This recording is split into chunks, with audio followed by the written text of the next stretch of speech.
Hey everyone! Alright, I'm coming to you from the future, which is to say that I'm recording this little bit of preamble before we get right to the video. I got a bit lost in figuring out where to go next, and so I have decided to slice that part out of the beginning to save you about 5-10 minutes worth of time where I don't do anything, don't really do any talking, and just run around looking for where to go. So with that said, let's get to the game. We were obviously here as well.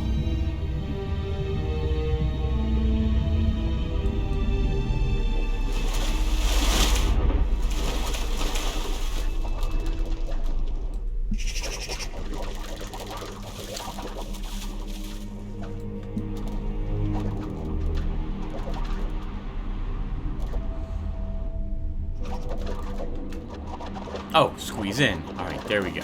Sorry, everyone.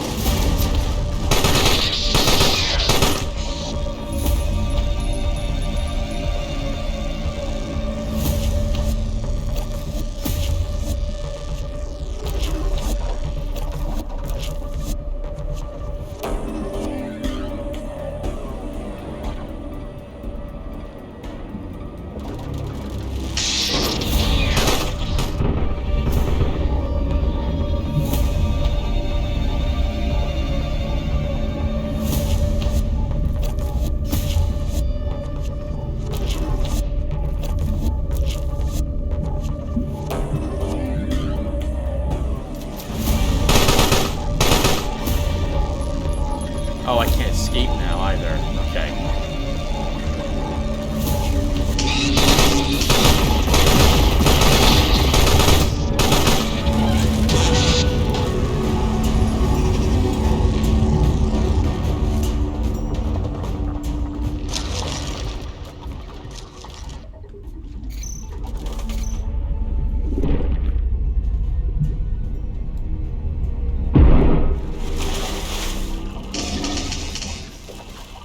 I do wish I could move the camera around a bit more as well in the game. It's phenomenal, but unfortunately I can't see the enemies when I feel I should be able to.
I think we'll save the game again.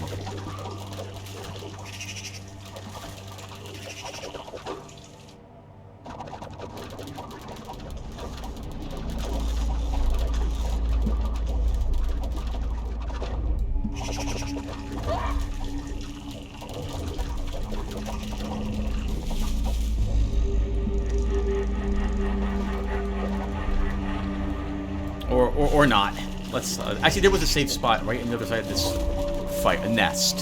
So let's make our way to the nest. And we'll defeat these flying things easily enough, I think.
Push both of them at the same time.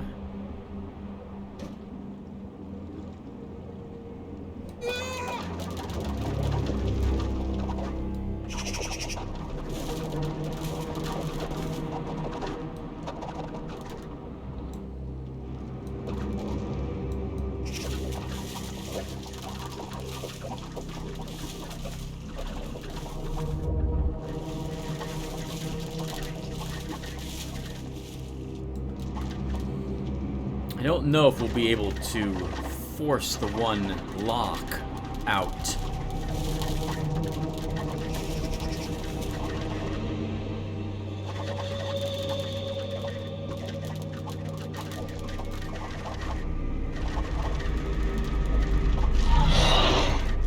No, we can't.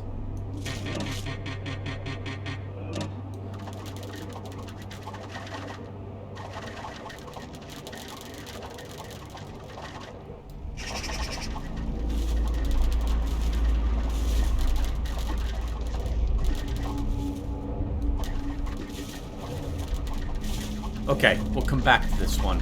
I'll need some time to think on it.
go through that. Interesting.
Oh, of course.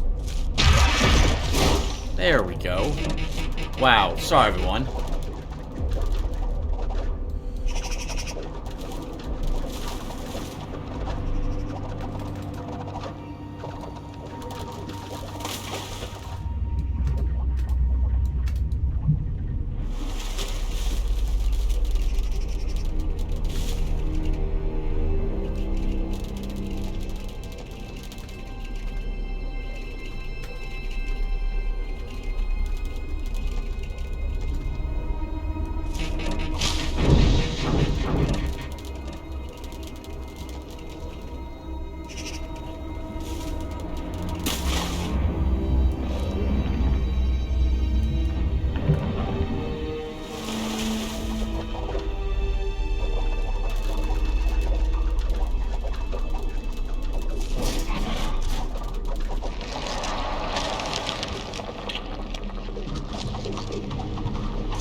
don't want to burn ourselves. As much as I would like to attack this one from behind right now, we're going to have to wait. Can we burn through... Oh, it doesn't matter. We can't reach the deactivated mech. I can't damage these ones either. But we can kill one of them.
I think that was the first memory we had grabbed.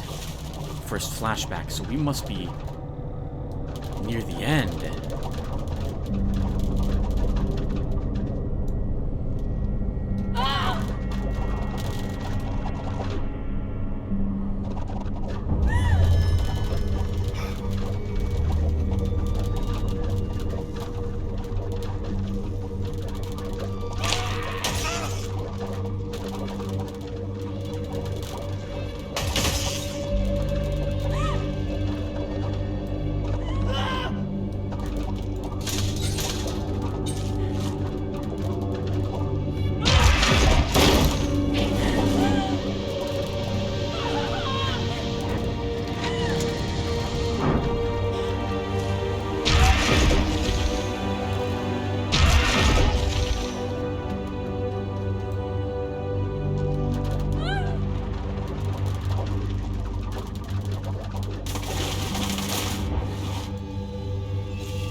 Polychaera grow a third prehensile tentacle.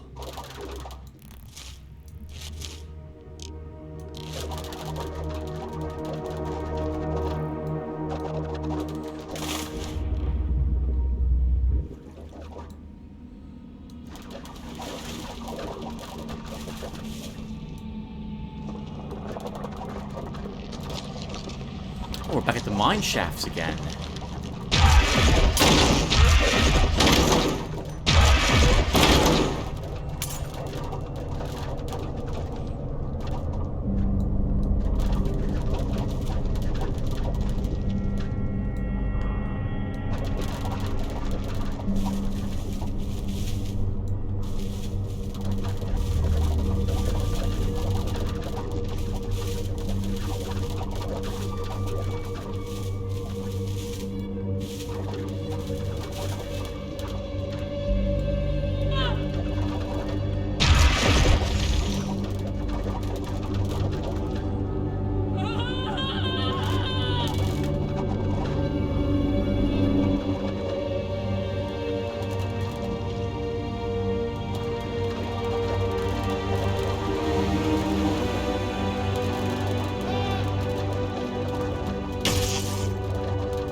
I guess we need all the containment units to proceed on.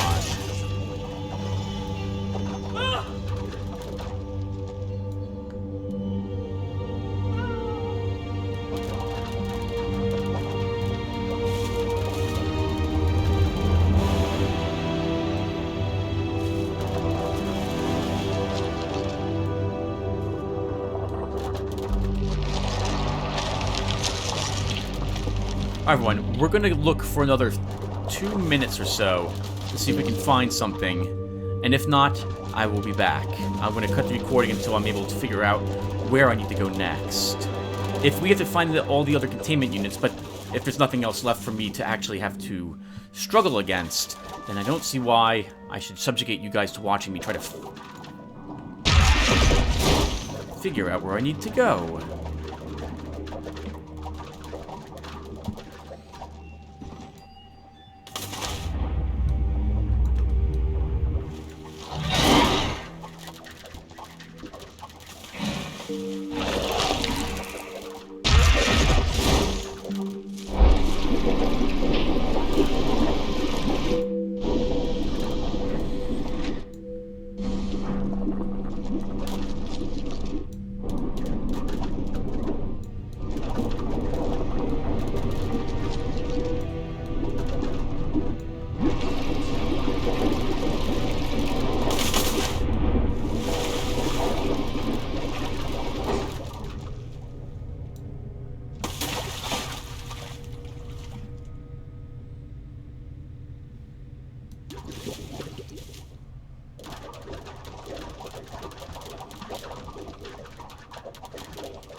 I think we've been here before as well, a long time ago.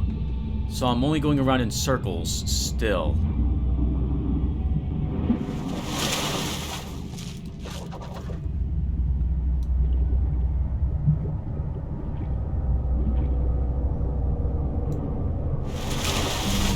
Okay everyone, I'm gonna cut the recording. I'll be back when I figured out what I'm supposed to do next. A little ways ahead in this reef base was this lever.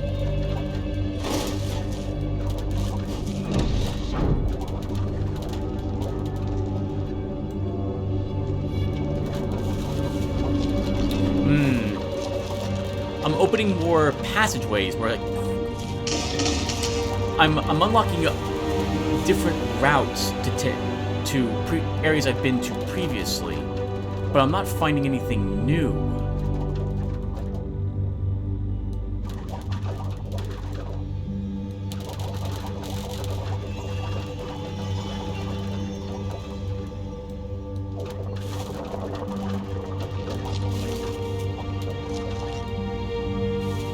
Alright, I'll be back again, everyone. Sorry about this. Okay, everyone, I found it. That took a bit. Running around after a few minutes, I figured there might have been something I missed a long time ago, and there was.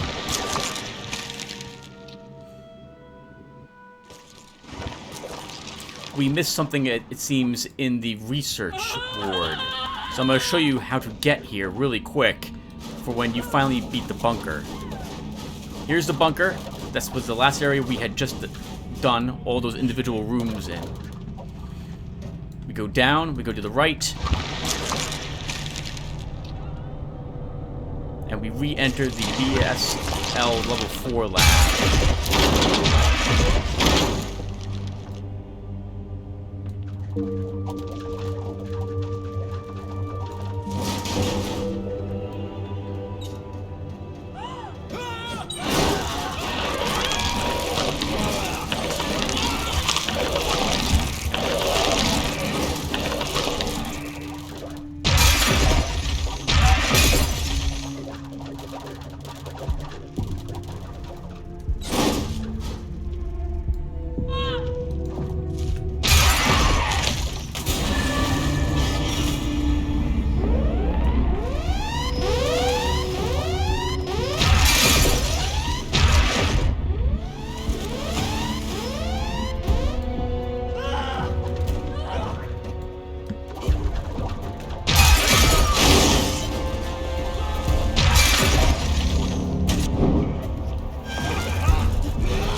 I don't think we're here before.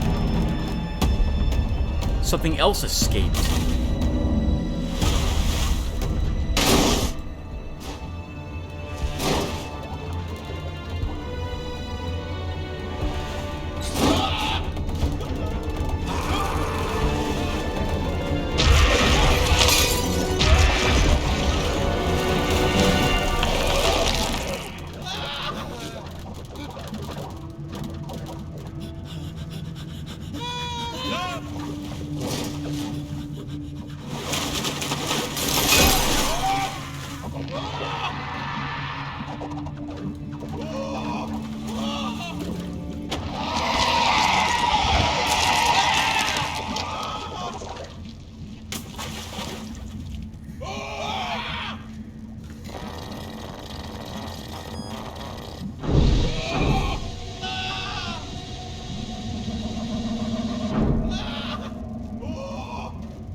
Interesting. Biohazard signs in the windows. The apartment complex. Looks like the Space Needle over there.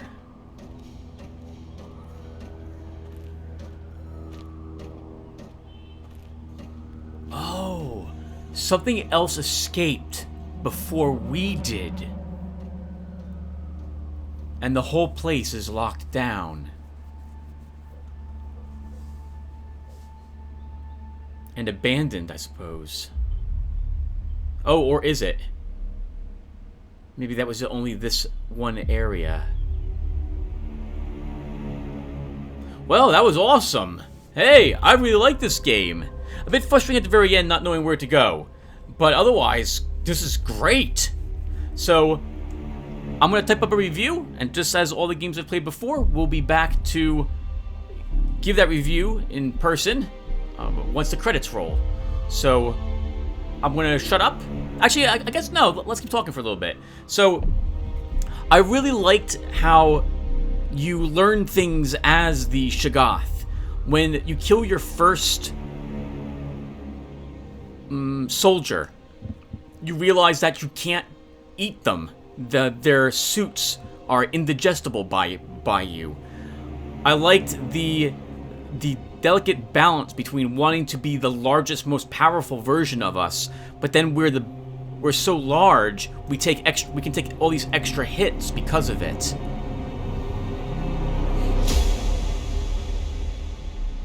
I liked using all the abilities. I liked the maze-like feel of the area that we're in. It felt good, like when we roared as well, and you see all the scientists, the not soldiers, begin moving away, as opposed to the other people who do not. I know this place is not abandoned, as we can see. There's lights on in the city.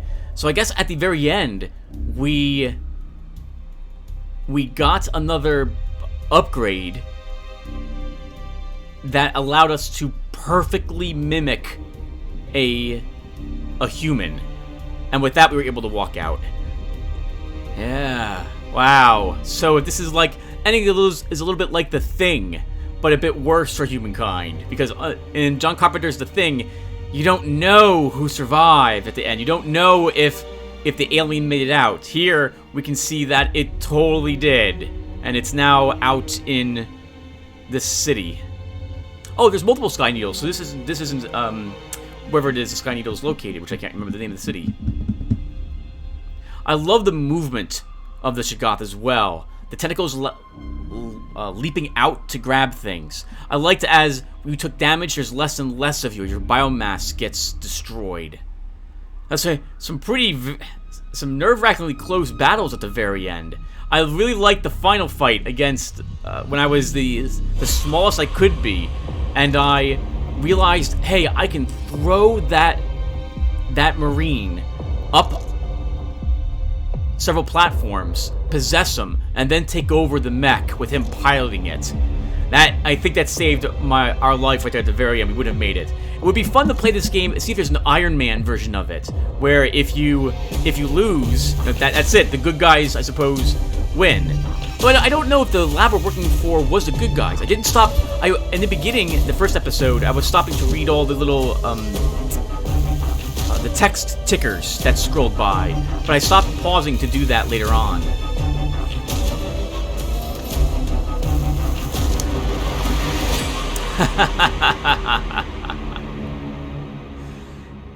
Fantastic. All right, everyone. So I'm gonna be right back. I need to type up a review on the. Oh, I wonder if that was another UFO crashing.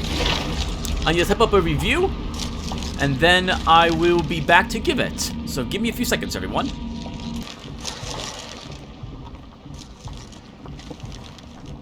Hey, everyone. All right, time to give the game a review. So, before we get started on this, remember, or maybe you don't, remember might be the wrong word, be aware that I'll have almost all of this down in the comment section, a pinned comment from me over here on YouTube, just a normal one over here on BitChute.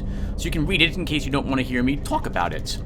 I developed a rating system after dwelling on things for a while because several people were asking my opinions on various games that I've played, and or if I'd be interested, like could I recommend a game that I had played in the past. And sometimes I play games that aren't very good just because I personally like them, or there's something about it that I enjoy, but other aspects of it I don't.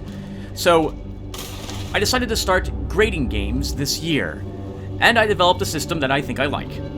So let's go ahead and talk about Carrion, shall we? As I run around places I've been already. So, Carrion. The first thing we should talk about, as usual when it comes to a video game, is the game's graphics. After all, there's video in the video game. That's what a lot of people, what it looks like is going to determine if people want to play it or not. I suppose people probably still play old choose-your-own-adventure books, single-player books, or what have you, but even those tended to have some graphics in them, even back in the 80s. In any case, I'm getting somewhat distracted. Who doesn't love the look of a Shoggoth? I mean, look at us. We're a multi-tentacled, multi-dyed, multi-mouthed horror from beyond time. The protagonist of the game looks amazing, and I really like how it moves as well. You get a really good appreciation for how terrifying such a creature would be to deal with. It's fast, very fast as well, much faster than the humans are that try to escape it. The enemies that you encounter in the game also are very recognizable. Guards that have flamethrowers as weapons, they look a little different, their weapons look different than those that have pistols. The first time I encountered them here on this playlist, you noticed I stopped when I saw them and like, they have different weapons. And I wondered what they were. I actually suspected they would be flamethrowers. The drones that come after you sound great, and I like the two different types. The little quadcopters that we can't attack because it hurts us too much to grab them, and the flying ranged ones that we have to be careful of, or they can they shield themselves and pelt us. Everything looks great in this game, and the areas of the game themselves look a little different. Maybe not that different from each other, but different enough. The botanical gardens look different than the military warehouse looks. So I think I can give the game graphics score a solid 2. It's a good-looking game. For the sound, they did a fantastic job. The roars that we make, the sound of us moving, hearing all our tentacles hit the walls as we run around. Underwater sounds fantastic. Hearing the gunfire, the humans' different shrieks and screams and whimpers sounds amazing. The crunches when we eat a person, it's great, absolutely great. And the creaking of the ventilation shafts as we open them, the sound of the miniguns roaring up in an attempt to destroy us on the battle mechs. I can't think of any sound effect that feels out of place here. Great. 2 out of 2 points there. For the music is good, and it's thematic. Nothing really stands out to me, although I do plan to use the music, like this little part right here, in my D&D campaign. It's great. I really do like the music, although nothing really stands out to me. And there's a lot of competition. There's a large amount of games that have amazing soundtracks. And so, for this game, maybe it's a little harsh, but I'm going to give it a 1 out of 2 here. It's not bad. Again, the music, it's not bad at all. It's very thematic, it's very fitting, unlike, say, the System Shock 2 music. But still, oh, it's got some really big contenders to go up against to get that 2 and equal them. So, just a 1. For the story, well, just like a medieval, I'm gonna give this game a 1 for its story. It's not that it's bad, it's that it's simple. But you don't really need much story. I mean, are we gonna find out about the creature's background on a separate alien planet and how it came to be here? We shouldn't expect that. Perhaps, for what the game is. We shouldn't expect to learn about what other research the scientists were working on or something of the sort, right? I think that might be a little too much for the developers of the game, and I don't think they needed to add it in. But that said, story has some tough competition to go up against. I gave it 2 to Disco Elysium, and I think this story is a bit weaker than Disco Elysium's story. So, I will give this game a 1, just as I did for a medieval. Again, story isn't why you're really playing the game, although I do like the flashbacks in here to give you some context as to what happened.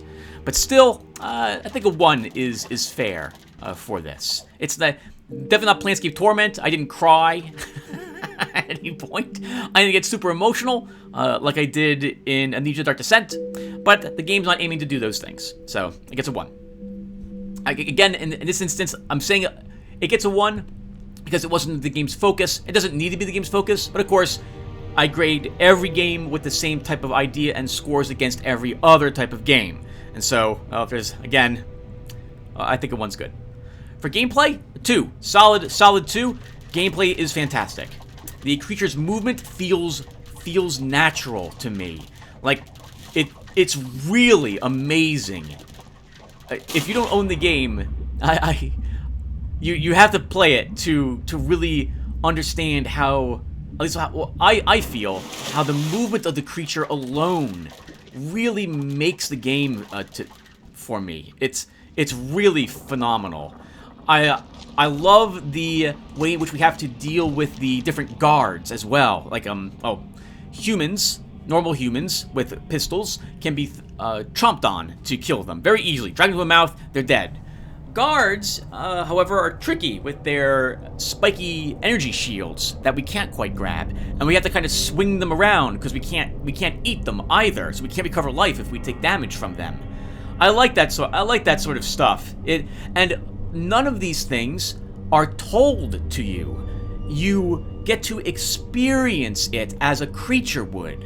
I really enjoy games that don't hammer you over the head with how things work. I like it when you discover these things for yourself, and it makes sense, a good deal of it. Some of it was confusing. I was a bit confused about, for example, when I first created a biomass, why I would want to do that, because I missed the little the tutorial that said that I can drop a piece off and then eat it later. I thought, for instance, this was just how I moved around in the water. But again, everything I figured out rather quickly anyway. It took me maybe 2-3 minutes to figure out a gameplay mechanic that I might have forgotten. The puzzles are really good as well. They confused me, some of them, initially, until I finally figured it out, but nothing was insurmountable. I did not have to go online and look up how to do any of the puzzles. However, I can't give the game a 3 here because, well, there's 2 things about it. There's 2 things about it. And that is that, well, the game has secret upgrades, and I actually have acquired some of them on this creature of mine. I've acquired the ability to grow a second tentacle. This is actually kind of really super useful, because I can grab 2 down guards and throw them both around, as opposed to just one of them. If you look in the lower left-hand corner, this creature of mine has a slightly increased energy bar. I also picked up the ability to roar twice to detect edible bodies. There are several other upgrades. So I've beaten the game now, everyone, 4 times. 3 or 4 times. I love this game. It's great. I like this game a lot. And so I wanted to find all these upgrades and see if they really mattered. Another upgrade you get is that you gain some fire resistance, which is nice. You can take a little bit of fire damage and then still grab a creature. And you can increase that multiple times. Same thing with the energy in the lower left-hand corner. I think there's like there's some other upgrades too, but I can't remember what they are off the top of my head. But anyway, to get these upgrades, they often require you going back to areas you have already visited with a new ability your normal form picked up. Like, for example, being bigger and just having the natural ability to destroy wooden walls would allow you to get access to, I think it is, that ability, roar twice and find the corpses you can eat. The worm ability, when you jump in the water and become worms, that will let you gain access to the first little puzzle area where you can get an increased amount of energy for you. I beat the game without any of these upgrades, which is a testament to the balance of the game. I do find it a little odd that these are here because the game doesn't really feel like a Metroidvania to me. I mention this because of the second aspect of this part of the gameplay, which I feel is important to point out. The game has no map. If I didn't look up where to go at the very end of the part, the final bit before I began recording this video, I probably would have spent a good 25 to 40 minutes looking for that one particular portal. Now, it makes sense thematically that we wouldn't have a map. After all, we're a horrific creature from beyond time and space, and who knows anything about us, but we don't have a pen and pencil. We're not going to write things down. I don't know where our brain is. Our creature might not even have the idea of a concept of a brain. I'm sorry, a brain, of a map. We roar, and that finds us where we need to go, right? We hear the echoes of our nests calling to us. But from a gameplay perspective, as a human sitting behind the keyboard and mouse, I really want a map. Maybe it would be neat if I could like leave a trail, a marking, some sort of scent or something of the sort, or some mark I put that my vision can detect, so I know where I can go, or mark a trail so I can see where maybe a place would be that I want to go back to later on. A map would be really handy if you're going to add things into the game where you want to double back and find them. Finally, the creature we play as may not grab the right thing sometimes. I've beaten the game now several times, and I seem to have noticed that if the choice is between grabbing a human or grabbing a piece of scenery, the creature will tend to grab the scenery rather than the hostile enemy. This has gotten me killed once, or maybe twice, in my replaying through the game. It's a bit frustrating when that happens. I wish the priority for what we grabbed was a little different. So for gameplay, I give it a 2. That doesn't mean, again, my score, just in case you're wondering, it's trying to encompass all the games I play, from role-playing games to first-person shooters and stuff like that. So I'm trying to keep that in mind as well. So it's a 2. Again, it's not bad, but I can totally see if this being a little frustrating for you, not having a map, and sometimes the combat might be frustrating because you'll go to grab a guard that you've just finally managed to throw on the ground and you're on fire, and your creature decides to pick up junk instead, and then the guard wakes up and sets you on fire some more and you die. So that's a bit of a shame, but it doesn't happen very often, but it does happen. For the GUI and controls, I occasionally have a small issue with the creature. Sometimes it doesn't really want to do what I like. Here, I kind of want him to go up and around the corner. It feels like he should, but he doesn't. There you go. So sometimes the Shoggoth requires a little more guidance into getting it to go where you want it to go. However, it's not that big of a deal. Sometimes if I do want to bring the massive version of me into a small crevasse where there's lots of enemies and I want to do it quickly and sneak into it, I will find I'm unable to do so because the creature just can't move that way. But in a way, that kind of feels realistic as well. The GUI makes perfect sense as well. All of our skills that we can see are on all the corners. There aren't very many buttons for you to worry about, and I believe you can customize them? Yep, you can go ahead and customize them to be what you want as well. Perfect. Absolutely wonderful there. So I have no problem with the controls or the GUI. It's a little, again, the movement can be a little frustrating, but not frustrating enough that I'm going to dock a point for it. Gets a perfect 2 for GUI and controls. For grindy, the game is not grindy. There is no grind required. In fact, you can't grind because everything you kill, nothing comes back. It's great. I like it. Again, it could really use a map. to help you figure things out, but I don't think that's a grind thing, and I've already docked the point for that up in gameplay.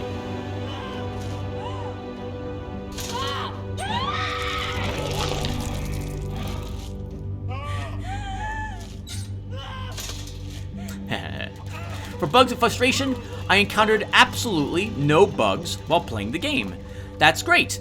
Now, I think I was a bit lucky because I waited like I want to say like a month or so before I picked up the game. The game did have quite a few bugs originally. However, they've been patched out as far as I can tell. No more soft locks, no hard locks, no issues whatsoever that I have encountered in the game. No, and aside from a little frustration with the maps, but again, I've already handled that in a different score. No points lost for bugs and frustration. When it comes to, so I have a grindy and bugs/frustration area in my reviews. You lose points if you are these things. You do not gain points by not being them. For gameplay balance, I think the game is amazingly well balanced. The bigger we are, the more fearsome we are. We have more powerful abilities available to us. Like that, or I haven't gained it with this character yet. With this Shoggoth, but the ability to grow those toxin spikes, which, by the way, I was misplaying significantly. The toxin spikes, I don't think I can move around while I grow them, or it takes like a few seconds for me to grow those spikes. And they actually have, I believe, slightly greater range than the enemy's shielding has. They are fantastic at dealing with shielded enemies. I would highly recommend you be a better player at the game and utilize those spikes when you get a chance. In any case, the bigger we are, the more powerful abilities we have, and the more hit points we have. But we're a bigger target as well. And that's interesting, because we can very quickly take a ton of damage as multiple enemies hit us from all sorts of different angles. That is a really neat idea. I can see some players preferring to play the smallest version of the Shoggoth. I preferred playing the largest version. Yeah, so I think that's good. If I had to dock a point for the balance, which I'm not going to do, but if I did, it would be this ability. I think that the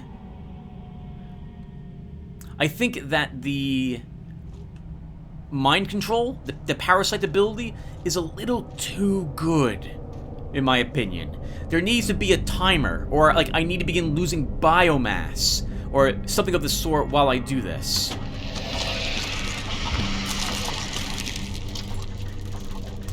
But, well, if an enemy sees you parasiting it, they will react and shoot you. So there is some skill involved in it. Also, it was pretty neat, that final epic battle where I was able to mind control the person, put him in the mech, and then destroy the other mech, or I was gonna die. I thought that was a pretty neat way to end it. So for balance, I'm gonna give the game a 2 out of 2. I think it's really well balanced, and I do like all the different abilities we pick up. It's not like we grab something that lets us do more damage, right? We gain some unique, odd powers that feel right for our creature to possess. Next, my thumb on the scale. So I'm going to put a 1 here. A game gets I'll give the game a 1 or a 2 if I really enjoyed playing it. This is a game where I plan to probably beat it 2 or 3 more times because I really do like it. But then I probably won't play it. And it's not that it's bad, but I probably won't play it again. It's a good, solid game. It really is. And I've beaten the game several times. I think I'm close to 20 hours actually in the game now. I'm trying to get through the entire game without dying once, which is why you don't see me actually doing anything at the moment, because I have to concentrate to give the review.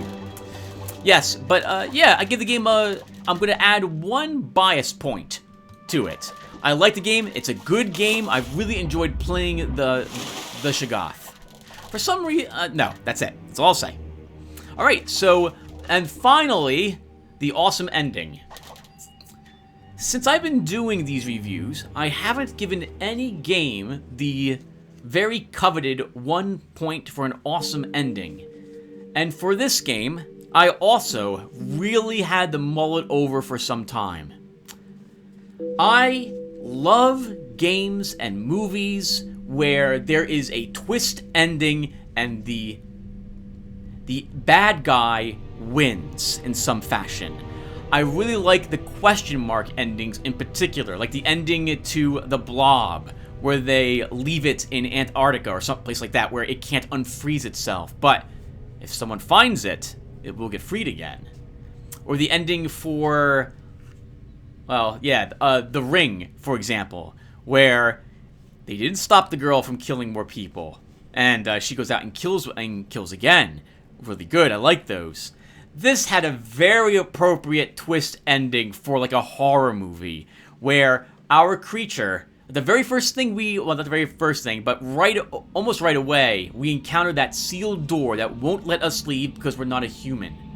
And we end the game not with a huge epic boss battle, but with tons of screaming scientists, as we gain the ability to perfectly clone or mimic a human. And we walk out of the facility, and then the camera pans out to the city in the background. Reminds me a little bit of the My Science Project ending, although that one I believe was a happy ending. But still, I ended up flipping a coin for this because I was really unsure if I should or shouldn't give it the point. And in the end, the coin flip decided, do it. So, this gets the coveted 1 point for an awesome ending. I thought it was extremely appropriate for a game of this type to have such an ending. The things did not work out for the humans. They didn't stop this creature from escaping. Who knows what will happen now to them? So, absolutely wonderful ending. So, where does that leave us? Well, unless my math is wrong, everyone, I'm going to give Carrion on a score of 1 to, I think, 21 or 22. I'm going to give it a 14. It's a great, unique Metroidvania platformer that has a very memorable protagonist with a varied, oddly appropriate amount of skills for it available as well, like its upgrades. You'll love eating humans, you'll dread being set on fire, and you'll feel like a horrific monstrosity as you lurk in tunnels to ambush enemies and devour them. The game could really use a map, so don't be surprised if you get to look up where to go next online. But other than that, I think it's a really solid game. I've really enjoyed it. There's one more thing I want to add. I don't ever talk about game length because I'm one of the weird people who, unless I'm paying like $50 for a 20-minute game, and that tends not to happen, I tend to just appreciate the gameplay mechanics and the game I'm playing, and I don't tend to judge it on game length very often. And I'm not going to do that for this game either. But I feel like I should probably have a little section in my review where I talk about the game length and if it felt appropriate for the game. I won't add any score for this section because I honestly don't think it matters very much. But sometimes people will want to know what they're getting for their money. On that note, compared to other games which would be Metroidvania-like, well, Metroid or Castlevania, or maybe a game like Unepic or Hollow Knight, this game is much shorter than those games. I think I beat the game in about 4.5 hours, and that was without really looking for any of those special secret upgrades. I didn't realize they were around until I found the first one. So, it is a short game. However, it feels like it's the right length for the game. At no point did it feel like the game was overstaying its welcome. At no point did the game drag. And if the game was any larger, because there is no map, I think it would be even more difficult to navigate in. And I think the levels would become more frustrating to play at that point, and there would be more people complaining about it. So as such, I think that if you're worried about the game length, I think it's fine for this type of game. Or this game in particular, considering what you have access to in the type of game it is. You'll be able to beat the game in about 4 hours. If you do look for all the secrets and you don't use an online guide to help you, you will probably be able to beat the game in about maybe 6 hours, because you will do quite a bit of backtracking, looking for those secrets, only to find one and realize that you still don't quite yet have all the abilities that you would need to be able to access it. Alright everyone, so that does it. Thank you for watching Carrion, and I will look forward to seeing you in the next game. Take care everyone. Thanks for watching.